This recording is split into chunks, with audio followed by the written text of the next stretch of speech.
আজকে অন্য সব মাছের সাথে এই পোয়া মাছটা রান্না করে নিব।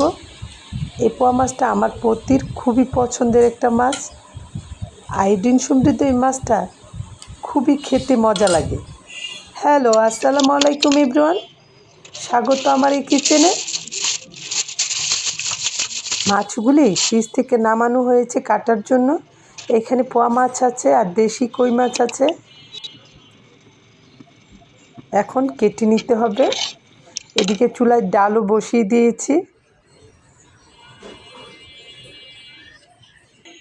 পোয়া মাছ যেহেতু ভেজে রান্না করব, সেহেতু হলুদ লবণ মাখিয়ে নিচ্ছি।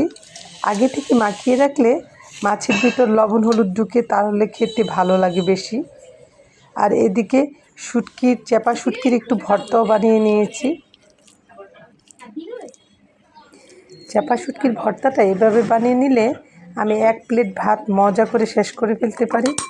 আর একটু ডাল হলে তো কথাই নেই, খুবই মজা লাগে। ডালের সাথেও ভর্তাটা খেতে অসাধারণ হয়। বানানো হয়ে গেল ভর্তা। এখন মাছগুলি ভেজে, যেহেতু রান্না করব, ভুনা করব, ভাজা বসিয়ে দিলাম। এই মাছটার গাটা একটু নরম থাকে, সাবধানে ভেজে নিতে হয়। আমি একটু কড়াকড়ি মাছটা ভেজে নিব। সবগুলি মাছ ভাজা হয়ে গেছে। একটা প্যানে পেঁয়াজ কুচিগুলি দিয়ে নেড়ে চেড়ে একটু বাদামি করে ভেজে নিব।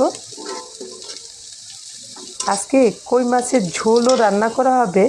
ওইটা অবশ্য আপনাদের সাথে শেয়ার করা হবে না, যেহেতু অল্প সময়ের একটা ভিডিও। আর এদিকে পোয়া মাছটা একটু শুকনো ভুনা করেই রান্না করে নিব। আগে এই মাছটার মজাই বুঝতাম না। একদম কড়া করে ভেজে যখন রান্না করা হয় শুকনো শুকনো করে, তখন আসলে খেতে অসাধারণ হয়। এখন একটা প্রিয় মাছের তালিকায় আমার এই মাছটা। অল্প একটু টমেটো ভুনার সাথে দিয়ে দিয়েছি। আমি আসলে সবসময় সস দিয়ে, অল্প একটু সস দিয়ে রান্না করে নিই।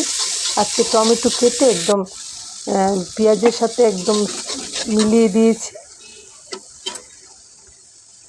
মাছ ভুনাতে আদা, রসুন, হলুদ, মরিচ, লবণ আর ধনিয়া সহ সব মশলাই দিয়ে দিতে হয়। আর যে জিনিসটা অবশ্যই দিতে হবে সেটা হলো তেলে রাখা জিরার গুঁড়ো অবশ্যই দিতে হবে ভাজা মাছটায়, তাহলে খুব মজার হয়। মশলাটা নেড়ে চেড়ে ভালোভাবে ভুনা হওয়ার পর ভাজা মাছগুলি বিছিয়ে দিয়েছি। তারপর সামান্য একটু পানি দিয়ে, তারপর অল্প আঁচে ঢেকে জাল উঠিয়ে নিয়েছি, যাতে মশলাগুলি পুরোপুরি মাছের ভিতরে ঢুকে যায়। এভাবে রান্না করে নিলে মজা না হয়ে যাবে কোথায়। সবাই ভালো থাকবেন। আল্লাহ হাফেজ।